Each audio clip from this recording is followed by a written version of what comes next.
Pendant que mon grand-père était aux soins intensifs, mes propres parents ont vidé 990 000 $ de mon compte, l'argent que j'avais économisé pour le sauver. Ma sœur a ricané, nous avons plus besoin de cet argent que lui. Mon père a dit, il devrait juste mourir, et puis... Bam, la porte d'entrée a volé en éclats. Je m'appelle Amber Mitchell et, à 29 ans, je n'aurais jamais pensé devoir me battre contre mes propres parents pour de l'argent qui n'était même pas le mien. Cette nuit d'orage à Boston a tout changé. Alors que je fonçais vers l'hôpital général du Massachusetts, mon cœur battait la chamade, rongé par la peur pour grand-père Harold aux soins intensifs. À mon arrivée, j'ai ressenti un soulagement momentané en voyant ma famille réunie, jusqu'à ce que je remarque mes parents blottis dans un coin, vérifiant frénétiquement des comptes sur leur téléphone, chuchotant avec urgence. Quelque chose ne tournait pas rond, vraiment pas rond. Avant de continuer mon histoire, dites-moi d'où vous regardez dans les commentaires ci-dessous. Et si c'est votre première fois ici, abonnez-vous pour entendre d'autres histoires de trahison familiale qui pourraient bien vous éviter le même sort. Grand-père Harold Mitchell n'était pas seulement mon grand-père. Il était mon roc, mon mentor et souvent mon sauveur. À 85 ans, il gardait un esprit vif, et une répartie encore plus vive, bien que son corps commençât à le trahir par petits bouts. Chaque dimanche, aussi loin que je m'en souvienne, je conduisais jusqu'à sa magnifique demeure coloniale à Cambridge pour le dîner. Parfois j'apportais le dessert, mais j'apportais toujours des histoires de ma semaine qu'il écoutait avec un intérêt sincère. Amber, ma fille, disait-il souvent, ses yeux bleus pétillants sous d'épais sourcils blancs. Tu es la seule dans cette famille à avoir hérité de mon sens des affaires. Il me faisait un clin d'œil, sachant très bien à quel point ce compliment comptait pour moi, d'autant plus que mes parents m'avaient toujours poussé vers des carrières plus sûres et traditionnelles. Quand j'ai décidé de me spécialiser en marketing au lieu de la comptabilité comme le voulait mon père, c'est grand-père Harold qui m'a défendu lors de ce dîner de famille tendu. Laissez la petite suivre sa passion, avait-il insisté, réduisant mon père au silence d'un simple regard. Plus tard, il a secrètement financé mes études quand mes parents ont refusé, me disant, les investissements dans les esprits brillants rapportent toujours les plus gros dividendes. C'était grand-père Harold, généreux à l'extrême et farouchement solidaire de ceux qu'il aimait. Mes parents, Stephanie et Warren Mitchell, étaient une toute autre histoire. Ils vivaient dans un état constant d'anxiété financière malgré leur style de vie de classe moyenne supérieure. Papa travaillait comme conseiller financier, assez ironiquement, tandis que maman tenait une boutique qui atteignait à peine l'équilibre. Il maintenait les apparences avec un désespoir qui me déroutait enfant, mais qui a pris tout son sens en grandissant, lorsque j'ai reconnu leur ressentiment profond envers la réussite de grand-père Harold. La tension entre eux avait toujours couvé sous les dîners polis du dimanche. Mon père, fils unique d'Harold, croyait mériter une plus grande part de la richesse familiale simplement du fait de sa naissance. Ton grand-père ne comprend pas l'économie moderne, se plaignait-il après notre départ de ces dîners. Il pense que tout le monde peut s'en sortir tout seul comme il l'a fait. Les temps ont changé. Ce que mon père n'a jamais reconnu, c'est que grand-père Harold avait bâti sa fortune à partir de rien. Après son retour du service militaire, il avait payé ses études d'ingénieur en travaillant et avait fini par développer plusieurs innovations technologiques qui ont révolutionné les communications par satellite. Ces brevets avaient fait de lui un millionnaire à maintes reprises au moment de ma naissance. La demeure où il vivait n'était pas juste une maison. C'était un musée de l'œuvre de sa vie et de ses passions. Des horloges mécaniques antiques bordaient le couloir, leur tic-tac doux créant un rythme apaisant dans toute la maison. Des œuvres d'art précieuses ornaient les murs, non pas choisies à des fins d'investissement, mais parce que chaque pièce lui parlait personnellement. Une collection de livres en édition originale remplissait la bibliothèque aux côtés de revues d'ingénierie contenant ses articles publiés. Tout dans cette maison racontait l'histoire d'une vie pleinement vécue. Mes parents rendaient visite à grand-père Harold juste assez pour maintenir les apparences et ce qu'ils espéraient être leur place dans son testament. Chaque visite semblait impliquer un inventaire subtil de ses possessions, les yeux de maman s'attardant trop longtemps sur une œuvre d'art ou papa posant des questions pointues sur la valeur de certaines collections. Il n'apprécie même pas ces pièces correctement, marmonnait ma mère sur le trajet du retour. Elles sont gâchées avec lui. J'ai remarqué un changement dans leur comportement environ 6 mois avant l'AVC. Soudainement, il rendait visite à grand-père Harold chaque semaine, lui apportant des courses dont il n'avait pas besoin, et proposant d'aider à l'entretien de la maison pour lequel il avait déjà du personnel. Je trouvais cela suspect, mais grand-père semblait content de l'attention, bien qu'un peu perplexe. Tes parents ont finalement décidé que je valais la peine d'être connu dans ma vieillesse, a-t-il plaisanté lors d'un de nos dîners privés du dimanche. Je me demande ce qui a provoqué ça. J'en avais ri à l'époque, mais le malaise persistait, surtout quand j'ai commencé à remarquer de petits changements chez lui. Une montre à gousset en argent qui trônait habituellement sur le manteau de la cheminée a disparu. Une petite peinture du couloir de l'étage s'est volatilisée, remplacée par une impression similaire mais moins chère. Quand j'ai mentionné ces observations à grand-père, il les a balayées, disant qu'il réarrangeait simplement les choses ou faisait nettoyer des objets. Le signal d'alarme final est survenu 3 semaines avant son AVC. Mes parents, qui se plaignaient de finances serrées depuis des mois, sont soudainement arrivés dans une Lexus flambant neuve. Quand j'ai demandé comment ils pouvaient se le permettre, maman a vaguement mentionné un investissement qui portait enfin ses fruits. Papa a changé de sujet immédiatement, demandant si j'avais rendu visite à grand-père Harold récemment et s'il avait apporté des changements à ses affaires. Leur intérêt pour ces affaires juridiques et financières était devenu de plus en plus transparent, mais je n'aurais jamais imaginé jusqu'où ils iraient jusqu'à cette nuit aux soins intensifs où tout ce que je croyais savoir sur ma famille a été bouleversé. L'appel est arrivé à 23h37 un mardi. Je me souviens avoir vérifié l'heure parce que les appels tardifs déclenchent toujours cette montée immédiate d'effroi. Le numéro de l'hôpital clignotant sur mon écran n'a fait que confirmer mes pires craintes. Mademoiselle Mitchell, c'est l'infirmière Jasmine de l'hôpital général du Massachusetts. Votre grand-père, Harold Mitchell, a été admis après avoir subi ce qui semble être un AVC sévère. Il est actuellement stabilisé aux soins intensifs. Le monde a basculé alors que j'attrapais mes clés, portant toujours le pantalon de yoga et le sweatshirt du MIT que j'avais enfilé après le travail. Le trajet de 20 minutes jusqu'à l'hôpital est devenu un flou de lampadaires et d'essuie-glaces luttant contre le début de ce qui allait devenir une tempête historique dans le nord-est. L'entrée des urgences du Massachusetts General était aveuglante après le trajet sombre. Je me suis identifié à l'accueil, ma voix semblant lointaine et inconnue à mes propres oreilles. Famille d'Harold Mitchell. Une infirmière à l'air fatigué aux yeux bienveillants m'a conduite à travers le labyrinthe de couloirs. Les médecins ont réussi à le stabiliser, mais il est inconscient, a-t-elle expliqué doucement. Nous avons effectué les premiers tests, mais le neurologue aura plus d'informations dans la matinée. Rien ne vous prépare à voir quelqu'un que vous aimez rendu méconnaissable par la maladie. Grand-père Harold, toujours plus grand que nature avec sa voix tonitruante et sa présence imposante, semblait rétréci sous les draps d'hôpital. Des tubes et des fils le reliaient à des machines qui bipaient et bourdonnaient, surveillant chaque fonction essentielle que son corps peinait maintenant à accomplir de manière autonome. Je me suis approché de son lit lentement, prenant sa main, encore chaude, Dieu merci, entre les miennes. Sa peau semblait fine comme du papier, des veines bleues visibles sous la surface. Un ventilateur masquait la moitié de son visage, respirant pour lui avec une précision mécanique. Peut-il m'entendre, ai-je demandé à l'infirmière. Nous pensons que Louis est souvent le dernier sens à partir, donc c'est toujours bien de lui parler, a-t-elle répondu. Je vais vous laisser un peu d'intimité. Je me suis assise à côté de lui, parlant doucement de tout et de rien, lui promettant d'être là quand il se réveillerait, essayant d'ignorer la voix dans ma tête qui demandait s'il se réveillerait un jour. Le docteur Lewis, le médecin traitant, est passé peu après avec un mélange soigneusement dosé d'honnêteté et d'espoir.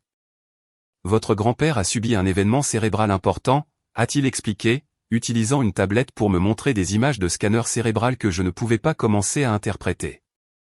Cependant, il est stable, ce qui est notre première préoccupation. Les prochaines 24 à 48 heures nous en diront plus sur une récupération potentielle.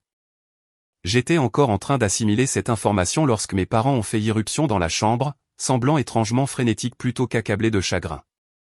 Maman a immédiatement commencé à questionner le médecin sur le pronostic et le calendrier, tandis que papa se tenait au pied du lit, les yeux allant de grand-père Harold au moniteur comme s'il calculait quelque chose. A-t-il repris conscience, a demandé papa, sa voix portant une urgence qui m'a frappé comme inappropriée. Pas encore, a répondu le docteur Lewis. Comme je l'expliquais à Amber, nous en saurons plus dans les jours à venir. Et sa fonction cognitive, si quand il se réveillera, sera-t-il lui-même? La question de ma mère est venue avec une insistance étrange qui m'a fait la regarder brusquement. Le docteur Lewis a maintenu son attitude professionnelle. Les lésions cérébrales sont complexes. Certains patients récupèrent complètement, d'autres subissent divers degrés de déficience. Il est tout simplement trop tôt pour faire des prédictions. Peu après le départ du médecin, ma tante Kimberly est arrivée, ayant pris le premier vol depuis Chicago. La sœur cadette de papa avait toujours été plus proche de grand-père Harold, partageant sa curiosité intellectuelle et son éthique. La tension entre elle et mes parents était immédiatement palpable. « Je suis venu dès que j'ai su », a-t-elle dit, m'étreignant avant de s'approcher du chevet de grand-père. Ses yeux se sont remplis de larmes en voyant son état. « Oh, papa !» Tandis que tante Kim parlait doucement à grand-père, mes parents se sont retirés dans le coin de la pièce, chuchotant avec urgence. J'ai saisi des fragments, tant qu'on a l'occasion, et, avant qu'elle ne réalise. Mon père est sorti chercher du café 2 fois en 1 heure, revenant sans aucune boisson, mais paraissant de plus en plus agité. Lors de sa 2e absence, ma mère m'a posé des questions qui, rétrospectivement, auraient dû immédiatement déclencher des alarmes. « Ton grand-père a-t-il déjà mentionné te donner accès à ses comptes ?» a-t-elle demandé, essayant de paraître décontractée. « Non, pourquoi ferait-il ça ?» ai-je répondu, confuse par la question. « Je pense juste de manière pratique. Les factures devront être payées, sa maison gérée. Quelqu'un doit avoir accès. » Elle a fait une pause, puis a ajouté avec une nonchalance forcée, « Ton père et moi pensons que nous devrions vérifier sa maison demain. S'assurer que tout est sécurisé. » Au retour de papa, leur comportement étrange a continué. Il a demandé si je connaissais le code du système de sécurité de la maison de grand-père, prétextant une inquiétude concernant d'éventuelles effractions pendant la tempête qui se préparait. Plus tard, je l'ai entendu demander à tante Kimberly si grand-père avait mis à jour son testament récemment, une question qui lui a valu un regard froid et sec. « Pourquoi ne te concentres-tu pas plutôt sur son rétablissement ?» Alors que la soirée s'étirait vers la nuit, le personnel hospitalier a suggéré que nous nous relayions auprès de grand-père. Mes parents m'ont immédiatement désigné volontaire pour le premier quart, prétendant avoir besoin de se reposer et de se préparer pour les jours à venir. L'empressement avec lequel ils sont partis m'a dérangé, mais l'épuisement affectait ma capacité à analyser leur comportement de manière critique. Tante Kimberly m'a serré l'épaule avant de partir. « Appelle-moi immédiatement si quelque chose change », a-t-elle dit, puis elle a baissé la voix. « Et Amber, ne laisse pas tes parents prendre de décision concernant les soins de papa ou ses affaires sans me consulter d'abord. » Son avertissement a persisté dans la chambre silencieuse des soins intensifs alors que je m'installais dans la chaise de visiteur inconfortable pour la nuit. Le bip régulier des moniteurs et le hurlement croissant du vent dehors étaient les seuls sons accompagnant mes pensées troublées. Les 3 jours suivants sont tombés dans une routine engourdissante. Grand-père Harold restait stable mais inconscient. Le neurologue, le docteur Patel, a expliqué que bien que l'édème cérébral initial diminuât, il le maintenait dans un coma artificiel pour favoriser la guérison. J'ai pris un congé d'urgence au travail, campant dans la salle d'attente des soins intensifs quand je n'étais pas autorisé à son chevet. Mes parents ont établi leur propre routine particulière, arrivant en milieu de matinée, partant pour de longues pauses déjeuner, revenant brièvement l'après-midi, puis partant en début de soirée pour dîner et se reposer. Pendant leurs absences, le personnel infirmier a révélé par inadvertance un schéma. Vos parents demandaient les effets personnels de votre grand-père, a mentionné l'infirmière Jasmine en vérifiant les signes vitaux. Ils voulaient son portefeuille et son téléphone. J'ai expliqué que nous gardons tous les objets de valeur dans le coffre de l'hôpital jusqu'à ce que M. Mitchell puisse les réclamer lui-même. Un autre infirmier, Marcus, a noté avec désinvolture, « Vos parents étaient ici jusqu'à assez tard hier soir après que vous soyez partis prendre une douche et vous changer. Votre père était très intéressé de savoir si votre grand-père avait repris conscience, même brièvement. » Ces commentaires auraient pu rester de simples observations curieuses sans ce qui s'est passé le 4e jour. J'étais sorti à la cafétéria pour un café désespérément nécessaire quand je suis revenu pour trouver l'iPad de mon père posé sur la chaise à côté du lit de grand-père. Mes parents étaient partis environ 20 minutes plus tôt, prétendant devoir rencontrer leur conseiller financier. En ramassant l'appareil pour le mettre de côté, une notification a éclairé l'écran. L'iPad n'était pas verrouillé, un oubli qui causerait leur perte. La notification affichait un aperçu de mail avec pour objet, confirmation de transfert $250 000. Je n'aurais pas dû regarder. Dans des circonstances normales, j'aurais respecté leur vie privée, mais le montant combiné à leur comportement suspect récent a déclenché un instinct que je ne pouvais ignorer. L'email confirmait un transfert d'un compte que je ne reconnaissais pas vers le compte offshore personnel de mon père créé à peine 2 semaines plus tôt. Avec des doigts tremblants, j'ai ouvert complètement leur client de messagerie, trouvant des douzaines de confirmations similaires. Le total approchait les $990 000, tous transférés au cours des 3 derniers jours. Mon sang s'est glacé quand j'ai remarqué le nom du compte expéditeur, H. Mitchell Living Trust. Une enquête plus approfondie a révélé des échanges de mails entre mes parents qui effaçaient toute possibilité d'explication innocente. Transfère les fonds restants aujourd'hui. K devient méfiante. Et pourra? Elle est toujours à l'hôpital. Elle n'en a aucune idée. Le temps que le vieux se réveille, s'il se réveille, il sera trop tard. N'oublie pas de supprimer ces messages. Heureusement, mon père avait oublié cette instruction de base. J'étais encore en train de digérer cette découverte, me sentant physiquement malade, quand mes parents sont revenus.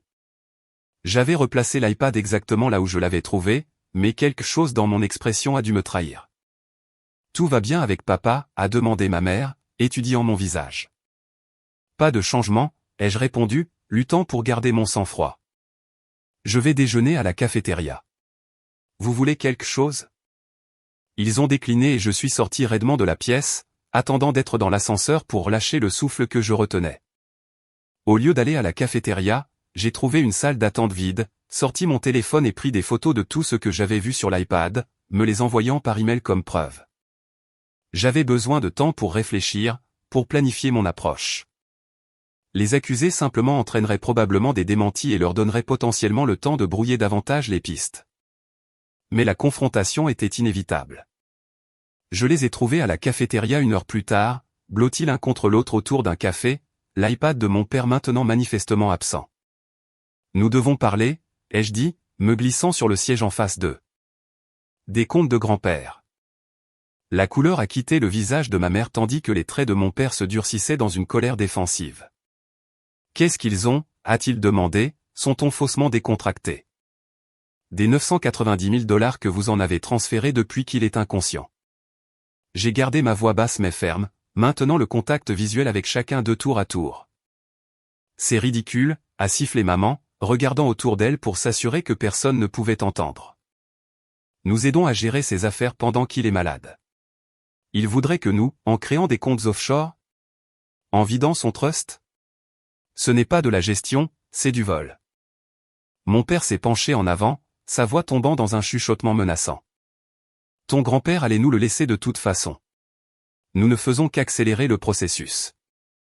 Vous voulez dire que vous volez un homme qui pourrait encore se rétablir? Qui vous a fait confiance pour respecter ses souhaits? Nous méritons cet argent après tout, a interjeté ma mère, abandonnant toute prétention.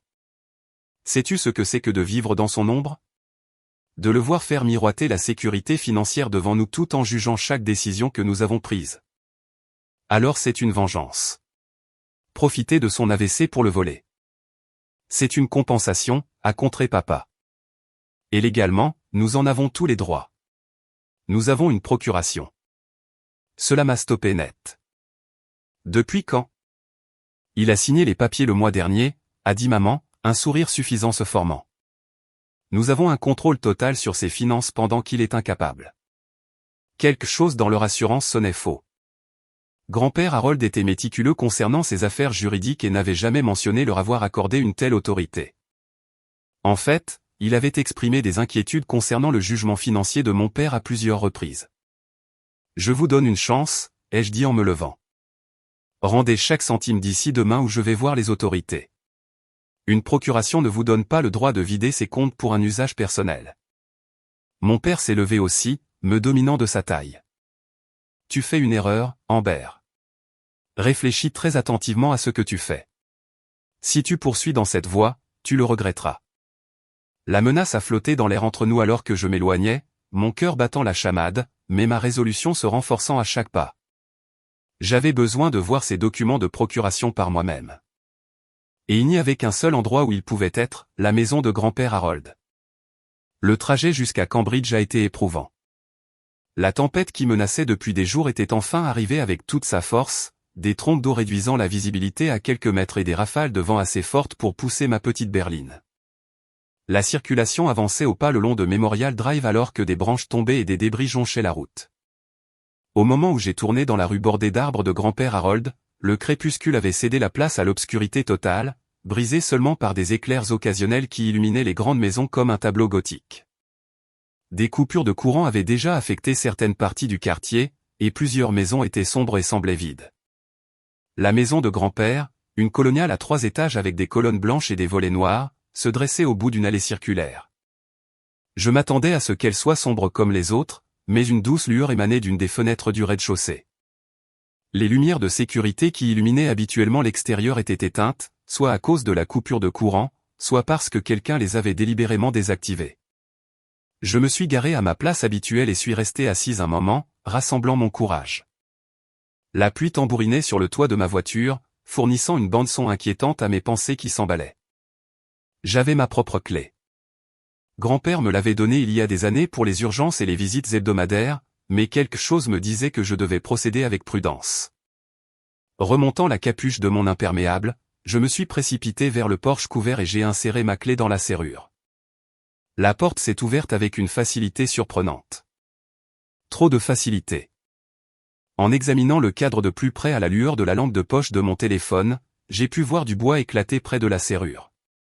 Quelqu'un avait forcé l'entrée malgré l'accès aux clés.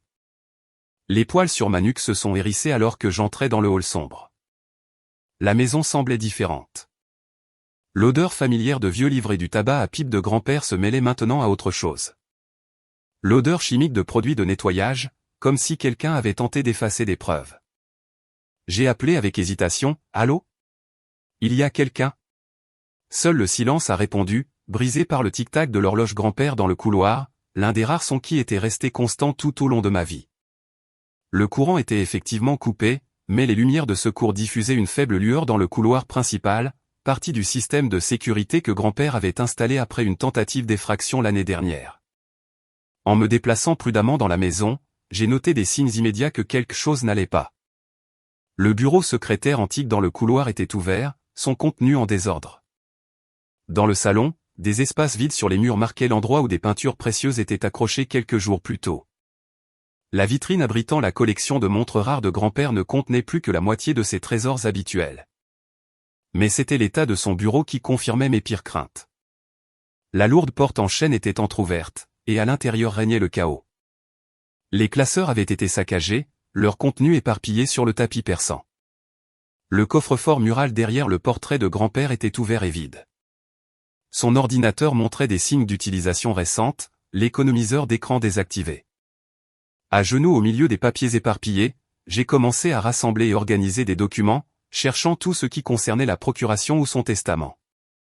Après 30 minutes de recherche, j'ai trouvé un portfolio en cuir étiqueté documents essentiels cachés dans un compartiment secret de son bureau, un tiroir secret qu'il m'avait montré il y a des années, juste au cas où. À l'intérieur se trouvaient les réponses que je cherchais. Le véritable testament de grand-père, mis à jour il y a tout juste 6 mois, me désignant comme principal bénéficiaire et exécuteur testamentaire, avec des dispositions pour mes parents qui étaient généreuses mais pas excessives. Plus important encore, un post-it avec l'écriture distinctive de grand-père était apposé sur le document de procuration médicale, modifié le 15 mars au Warren et Stéphanie retirés en Amber et Kimberly désignés coagents. Il n'y avait aucune procuration financière accordant à mes parents une quelconque autorité. Mes mains tremblaient alors que je prenais des photos de chaque document, m'assurant d'avoir une sauvegarde numérique. Alors que je remettais soigneusement le portfolio dans sa cachette, mon téléphone a sonné, me faisant sursauter dans la maison silencieuse. Amber, c'est tante Kim. J'essaie de te joindre. Sa voix semblait tendue. Je suis chez grand-père. Tu ne croiras pas ce que j'ai trouvé. Écoute-moi attentivement, m'a-t-elle interrompu. Tes parents ne profitent pas seulement de l'état de papa. Ils sont désespérés. Tyler Jameson de la banque m'a appelé. Les investissements commerciaux de ton père échouent depuis des années. Ils sont sous l'eau avec une deuxième hypothèque. Et il y a des dettes de jeu, importantes. De jeu ? Papa. Trading en ligne, paris sportifs, voyage au casino déguisé en conférence d'affaires. Des schémas d'addiction classiques, tous cachés à tout le monde. Tyler pense qu'ils font face à une faillite potentielle s'ils ne trouvent pas de liquide rapidement. Les pièces se sont mises en place avec une clarté écœurante. Ça explique pourquoi ils ne pouvaient pas attendre que grand-père se rétablisse potentiellement. Ils ont besoin de l'argent maintenant. Exactement. Tyler surveille les comptes depuis le début des transferts suspects. Il a réussi à geler certains des plus gros, mais beaucoup ont déjà été transférés offshore. J'ai trouvé les vrais documents de procuration. Ils n'ont aucun droit légal sur tout ça. Ça ne me surprend pas, mais ça rend ce qu'ils font encore pire. Une rafale de vent soudaine a fait trembler les fenêtres, noyant momentanément la voix de tante Kim. Quand j'ai pu entendre à nouveau, elle était au milieu d'une phrase. Reste là. Tyler et moi essayons de traverser la tempête. Documente tout, mais sois prudente s'il réalise que tu sais. Un grand fracas venant du rez-de-chaussée a coupé notre conversation. Je me suis figé, écoutant attentivement. Il y a quelqu'un ici, ai-je chuchoté au téléphone. Je dois y aller. Amber, attends, j'ai mis fin à l'appel et baissé la luminosité de mon écran, me pressant contre le mur à côté de la porte du bureau. Des pas lourds se déplaçaient au rez-de-chaussée, accompagnés des voix inimitables de mes parents. La tempête dehors s'est intensifiée, la pluie fouettant les fenêtres tandis que le tonnerre secouait la vieille maison jusque dans ses fondations. Et puis est venu le son qui allait tout changer. La porte d'entrée s'ouvrant avec une telle force qu'elle a claqué contre le mur intérieur, déclenchant une chaîne d'événements qui allait exposer des décennies de secrets de famille et de mensonges. L'ouverture violente de la porte d'entrée a été suivie du juron de mon père résonnant dans le couloir. Bon sang, Stéphanie. Je t'avais dit de bien la fermer. Ce n'est pas ma faute, a rétorqué ma mère. La tempête empire. Nous devons nous dépêcher. Je suis resté figé dans le bureau obscur, l'esprit s'emballant. Il ne s'attendait clairement pas à ce que quelqu'un soit là. Je pourrais essayer de m'éclipser inaperçu, mais les planchers grinçants de la vieille maison me trahiraient instantanément. De plus, j'avais des preuves à protéger maintenant. Leurs voix se sont rapprochées alors qu'ils se déplaçaient dans la maison avec l'assurance de personnes se croyant seules et ayant droit à tout ce qu'elles pouvaient emporter. Nous devons accéder au coffre-fort dans son bureau, a dit mon père. Sa voix juste derrière la porte. Maintenant, il devrait y avoir des obligations aux porteurs et les documents pour la propriété du lac Winnipegosis. Et pour le croquis de Picasso? C'est assez petit pour être transporté. Déjà dans la voiture avec l'argenterie, Stéphanie. Le faisceau d'une lampe de poche les a précédés dans le bureau. Je me suis pressé davantage dans l'ombre derrière la porte, retenant mon souffle alors qu'ils entraient. Mon père est allé directement au coffre, jurant à nouveau quand il l'a trouvé déjà ouvert et vide. Quelqu'un est venu ici. Le faisceau de la lampe de poche a balayé la pièce, révélant le désordre des papiers que j'avais triés. Ma mère a haleté. Warren, regarde ça. Les tiroirs sont ouverts. Tu penses qu'on a été cambriolé? Mon père est resté silencieux un instant, inspectant la pièce plus attentivement. Non. L'alarme se serait déclenchée. Sa voix s'est durcie. Amber a une clé. Le faisceau de la lampe de poche a cessé de bouger, et j'ai su que j'avais été découverte, à moitié cachée derrière la porte. Qu'est-ce que tu fais ici? La voix de mon père était dangereusement calme. Je me suis avancé, refusant de me recroqueviller. Je pourrais vous poser la même question, voler votre propre père pendant qu'il se bat pour sa vie. Ma mère a allumé une lanterne à pile qu'elle avait apportée, plongeant la pièce dans une lumière crue qui soulignait les preuves de leur saccage.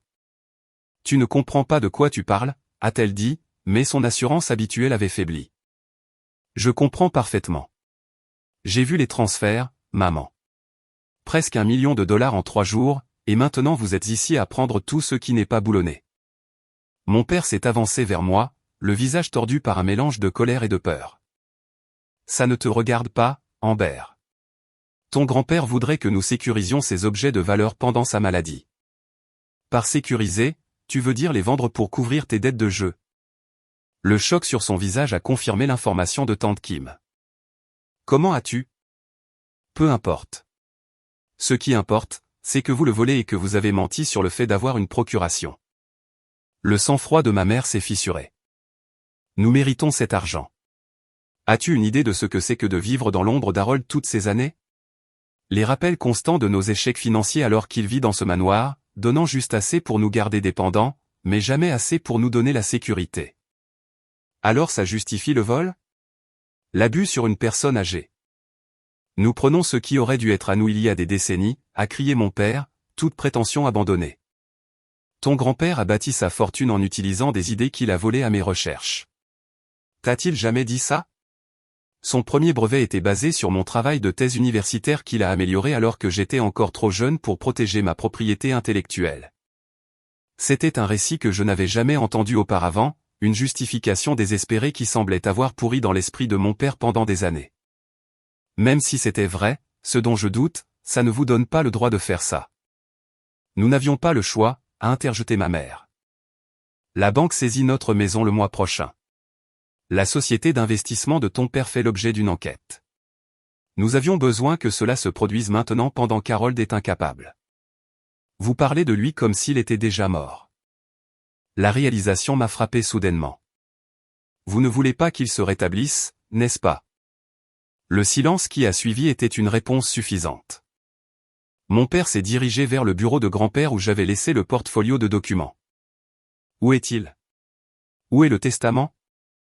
En sécurité, ai-je répondu, reculant vers la porte.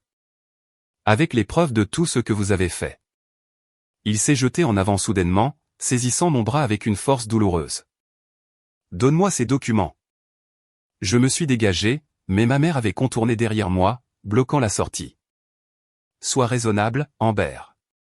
Nous pouvons faire en sorte que ça marche pour nous tous. Il y a assez d'argent pour tout le monde si nous n'impliquons pas les avocats et les tribunaux. Je les ai déjà impliqués. J'ai menti, espérant créer le doute. Tout ce que j'ai trouvé a été envoyé à l'avocat de grand-père. Le visage de mon père s'est assombri. Tu as toujours été un problème. Trop comme lui. Moraliste et critique. Et toi, tu n'es rien comme lui, ai-je rétorqué. Il a construit quelque chose. Tout ce que tu sais faire, c'est prendre. Le coup verbal a atterri avec précision. Le contrôle de mon père a rompu et il s'est précipité vers moi juste au moment où un énorme coup de tonnerre secouait la maison. Le timing n'aurait pas pu être plus dramatique ou plus chanceux pour moi.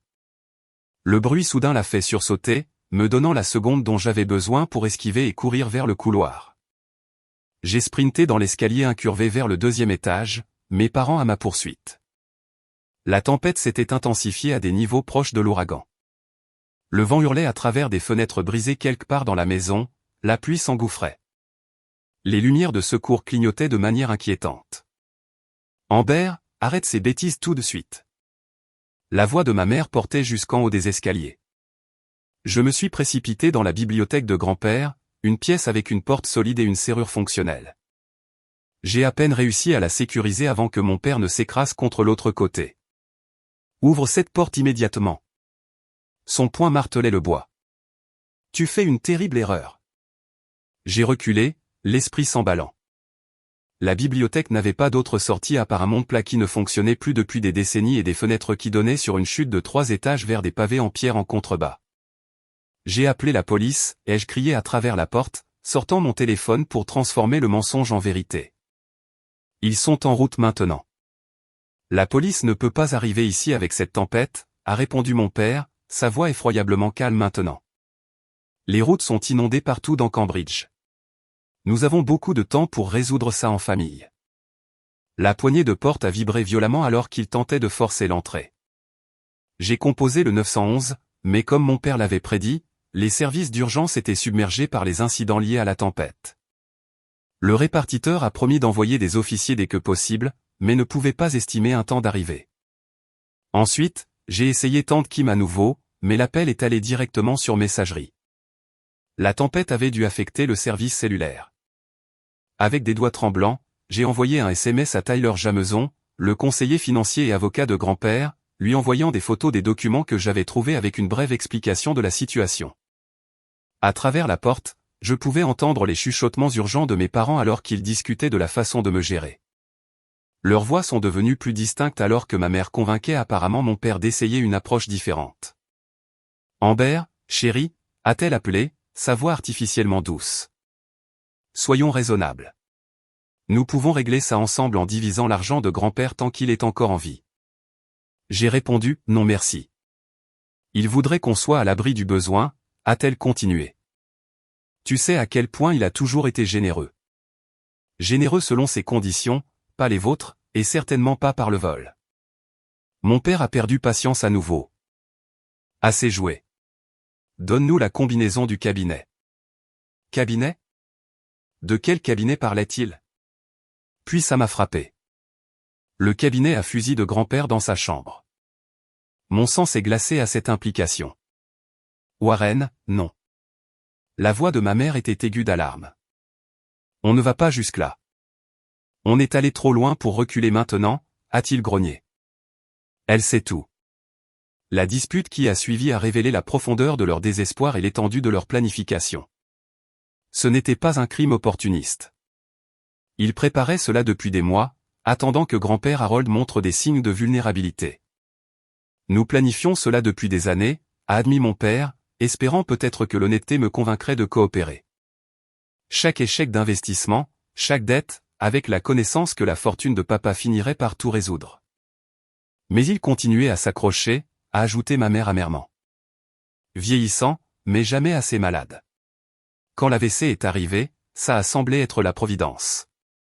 Leurs paroles me rendaient malade, mais je les ai fait parler, enregistrant leurs aveux sur mon téléphone tout en cherchant dans la bibliothèque tout ce que je pourrais utiliser pour me défendre s'ils enfonçaient la porte. Le lourd presse-papier sur le bureau de grand-père devrait faire l'affaire. Les coups sur la porte ont repris, plus fort maintenant. La serrure antique ne tiendrait pas beaucoup plus longtemps contre un tel assaut. Juste au moment où le bois commençait à se fendre autour des charnières, le son inimitable de la porte d'entrée s'ouvrant et des voix appelant d'en bas a coupé le chaos. Amber, tu es là. Police de Cambridge. Le soulagement qui m'a envahi était si intense qu'il m'a fait flancher les genoux. Mais comment avait-il traversé la tempête si vite? Puis j'ai entendu une autre voix, le baryton distinctif de Tyler Jameson. En haut. J'ai entendu des voix en haut. Les pas de mes parents ont battu en retraite précipitamment dans le couloir. J'ai ouvert la porte de la bibliothèque à la volée et me suis précipité vers le palier à temps pour voir deux officiers de police confronter mes parents au bas des escaliers tandis que Tyler Jameson et tante Kim se tenaient dans le hall, trempés par la tempête, mais l'air sinistrement déterminé. Officier, a commencé mon père en tentant de retrouver son sang-froid. C'est un malentendu familial. Épargne-nous ça, Warren, l'a coupé tante Kim. Tyler a les relevés bancaires. Nous savons exactement ce que vous avez fait. Le regard de défaite qui a traversé les visages de mes parents a confirmé ce que je savais déjà. Leur plan soigneusement construit s'effondrait autour d'eux, exposé à la lumière crue de la vérité tout comme la tempête dehors avait exposé les vulnérabilités de la maison de grand-père Harold. Le face-à-face dans le hall était tendu, illuminé par les lampes de poche des officiers et ponctué par le tonnerre. Mes parents se tenaient côte à côte au bas des escaliers, bloquant physiquement la montée aux officiers tout en maintenant une apparence de coopération. Officier, je crois qu'il y a un sérieux malentendu, a dit mon père, invoquant le ton autoritaire qu'il utilisait avec ses clients financiers. Ma femme et moi sécurisons simplement les objets de valeur de mon père pendant cette dangereuse tempête. Vous pouvez vérifier nos identités. Nous sommes les plus proches parents des propriétaires. L'officier le plus âgé, dont le badge indiquait Sergent Reyes, est resté impassible. Monsieur, nous avons reçu des signalements d'effraction à cette adresse suivis d'informations concernant une potentielle exploitation financière d'une personne âgée. Nous avons besoin que tout le monde reste calme pendant que nous tirons cela au clair. Je suis descendu lentement les escaliers, gardant une distance prudente avec mes parents. Ils ont transféré de l'argent des comptes de mon grand-père alors qu'il est inconscient aux soins intensifs, ai-je expliqué. Près d'1 million de dollars au cours des 3 derniers jours. Ils ont faussement prétendu avoir une procuration. C'est absurde, a interjeté ma mère.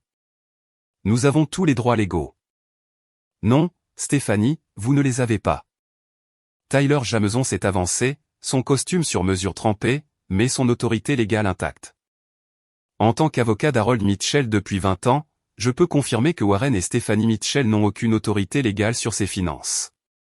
De plus, en tant que son conseiller financier, j'ai documenté des transferts non autorisés totalisant 987 500 $ depuis divers comptes depuis l'hospitalisation de Monsieur Mitchell.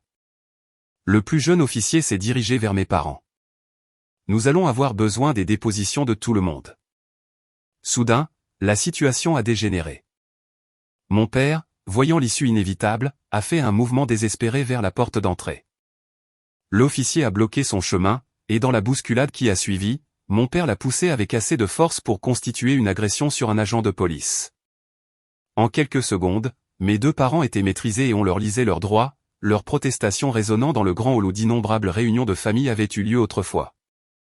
Alors qu'ils étaient escortés vers la voiture de police, mon père s'est tourné vers moi, son expression étant un mélange troublant de rage et de désespoir. Ce n'est pas fini, Amber. Tu n'as aucune idée de ce que tu fais. Il y a des choses sur ton grand-père que tu ne sais pas. Des choses qui changeraient ta vision de tout ça. Quelle chose, papa? Plus de justification pour le vol? Demande-lui à propos du litige sur le brevet Mitchell Technology de 1982. Demande-lui d'où il a vraiment tiré le capital de départ pour sa précieuse entreprise. Sa voix s'est élevée alors que les officiers le guidaient vers la porte. Ton saint de grand-père a bâti sa fortune sur des idées volées et une trahison familiale bien avant que nous ne touchions un centime. La porte s'est refermée derrière eux, étouffant ces dernières accusations. Je suis resté figé, me demandant quelle part était une fabrication désespérée, et quelle part pouvait contenir des grains de vérité inconfortables.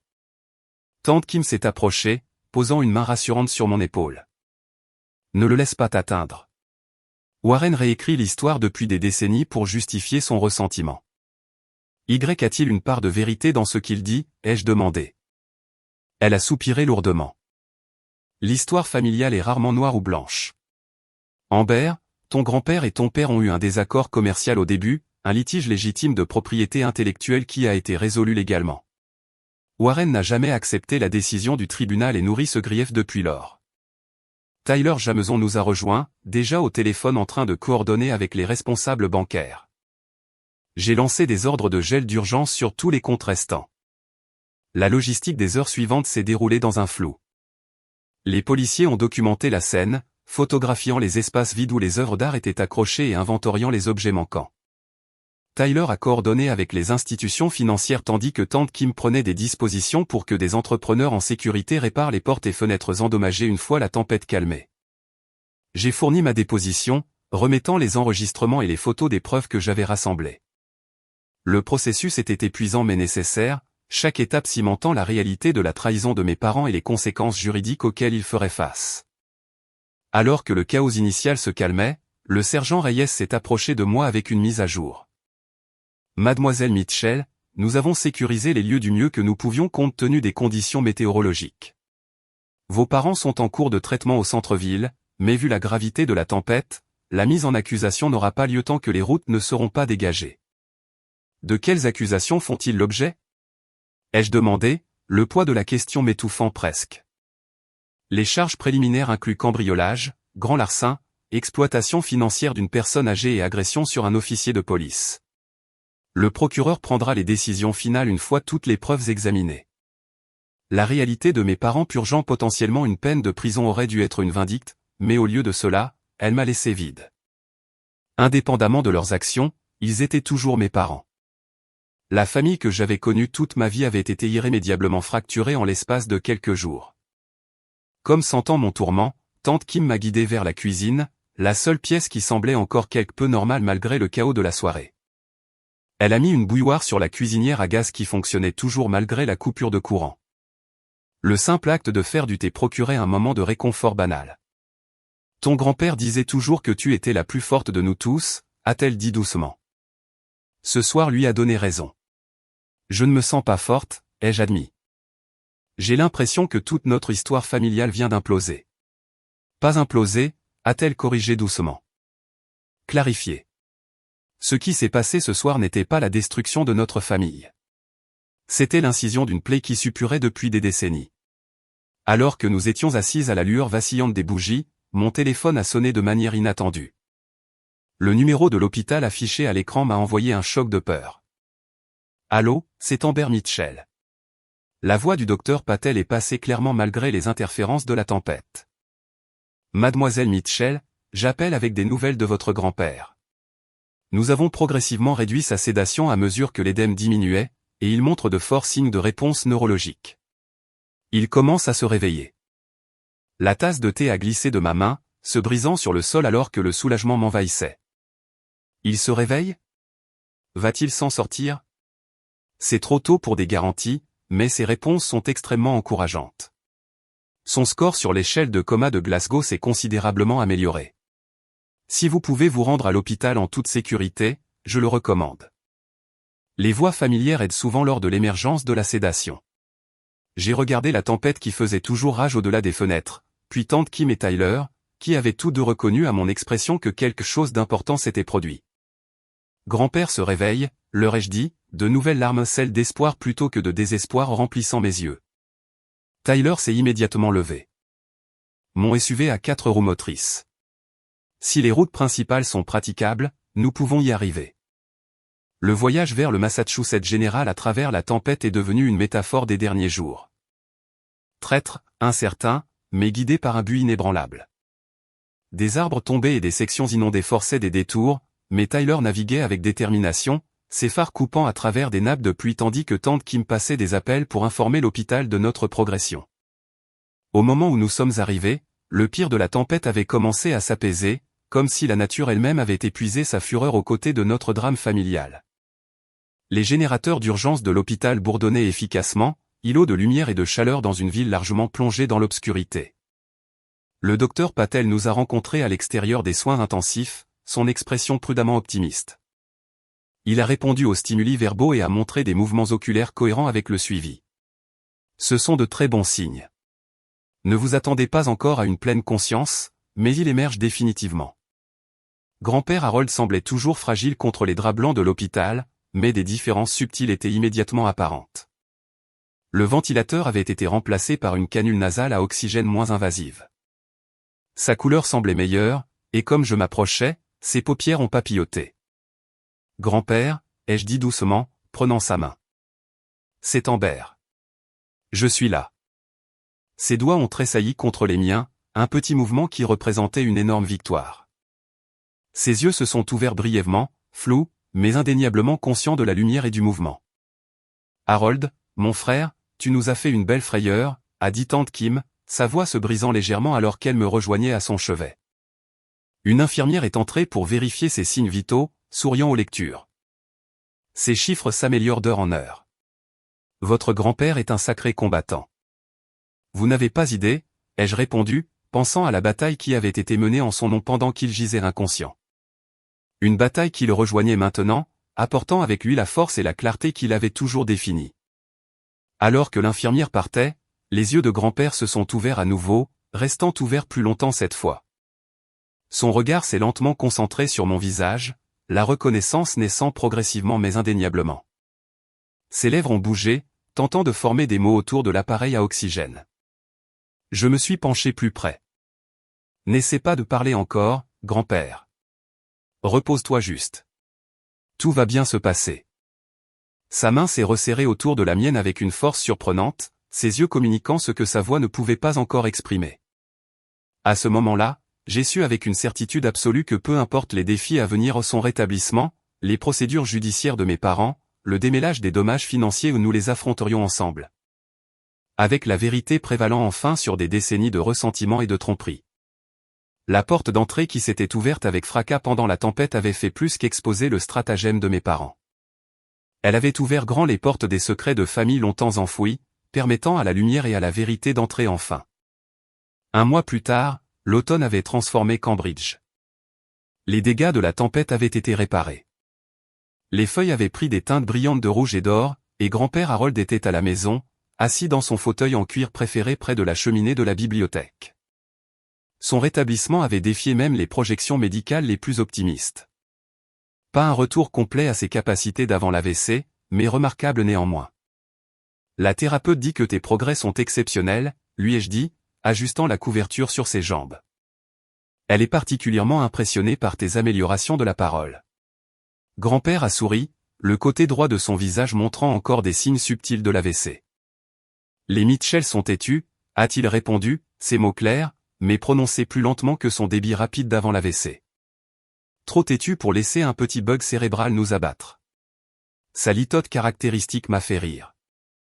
Un petit bug cérébral, qui avait failli lui coûter la vie, suivi de complications qui avaient prolongé son séjour à l'hôpital de 3 semaines.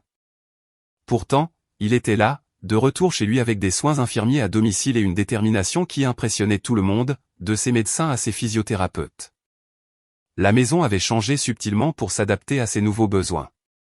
Un monte-escalier installé, des salles de bain modifiées, des portes élargies pour un accès potentiel en fauteuil roulant. Mais l'essence du lieu restait inchangée, toujours rempli des livres, de l'art et des souvenirs qui définissaient la vie remarquable de grand-père Harold. Ce qui avait changé irrévocablement, c'était notre structure familiale.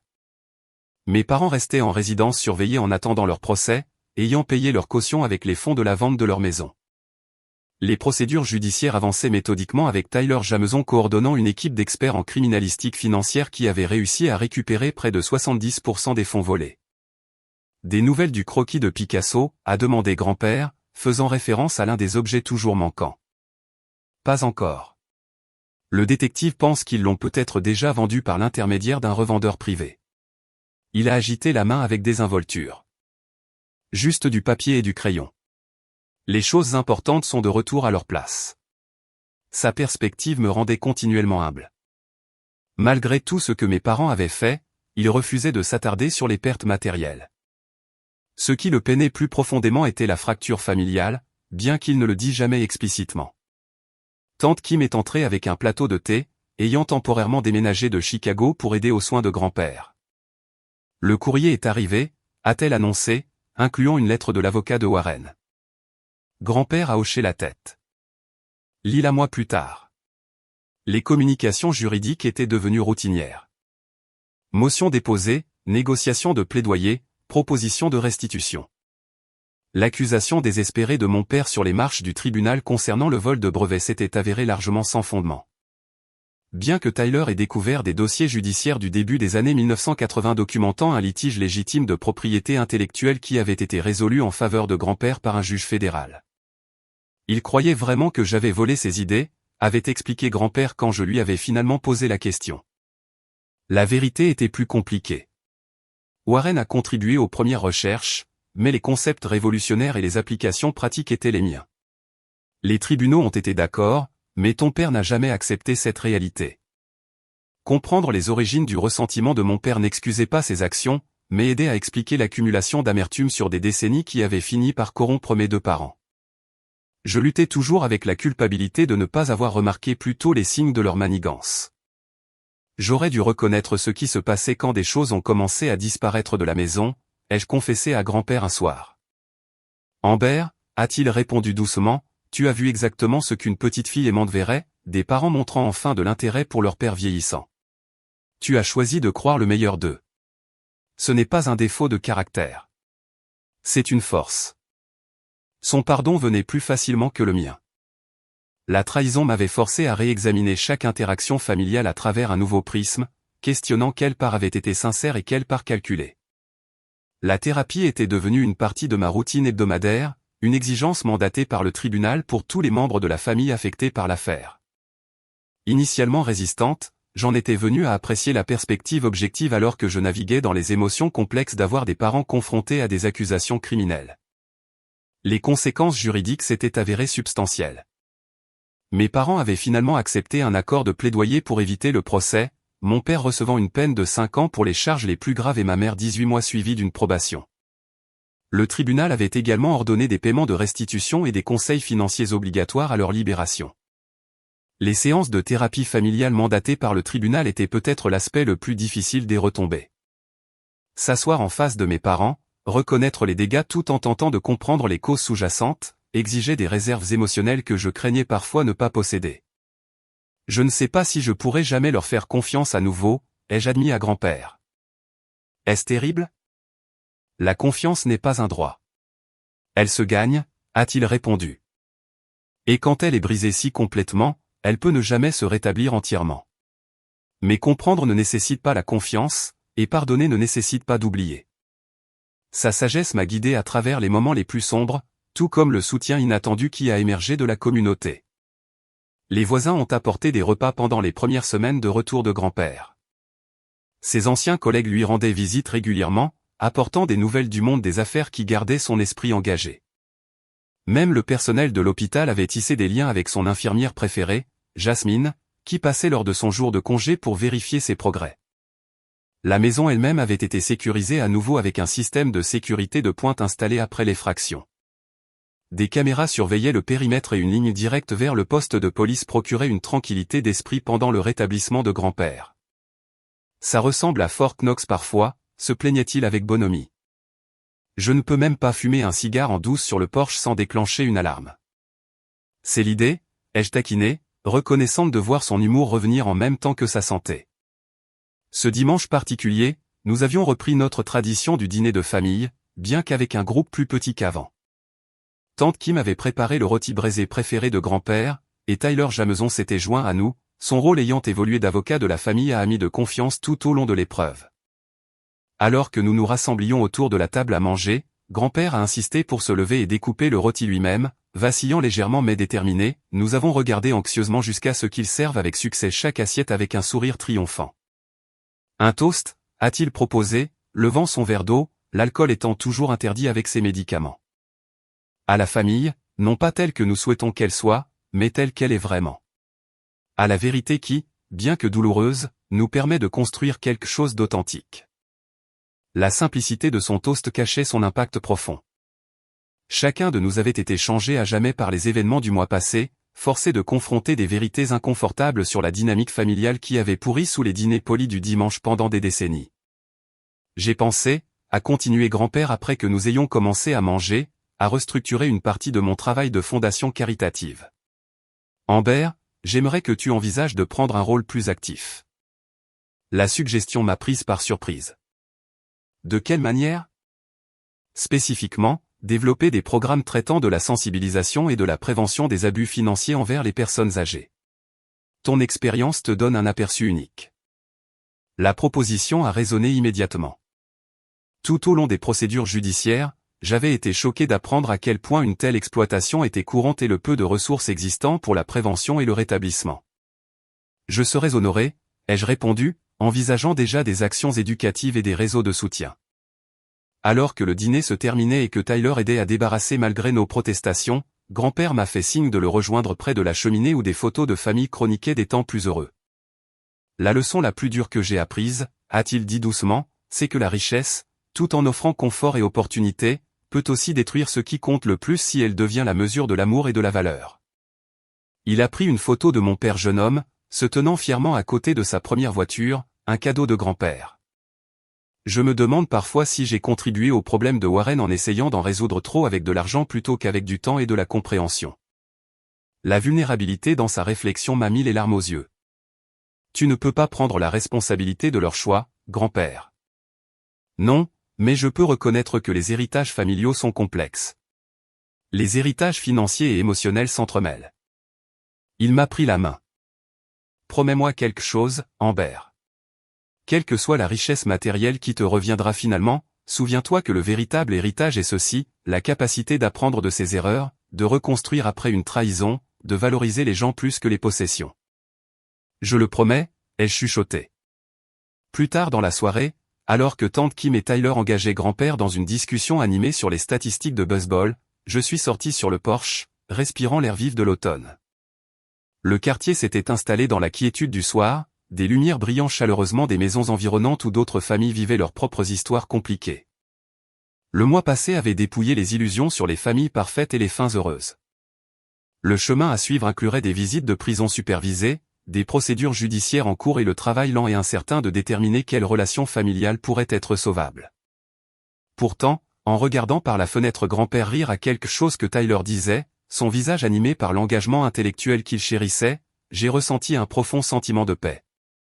Nous avions traversé la tempête, littéralement et figurativement, et émergé avec une clarté douloureuse, mais aussi une possibilité. La porte d'entrée qui s'était ouverte avec fracas lors de cette nuit fatidique avait laissé entrer la destruction, mais aussi la vérité. L'exposition avait été brutale mais nécessaire, révélant non seulement la tromperie de mes parents, mais aussi la force des liens qui restaient lorsque les faux-semblants étaient dépouillés.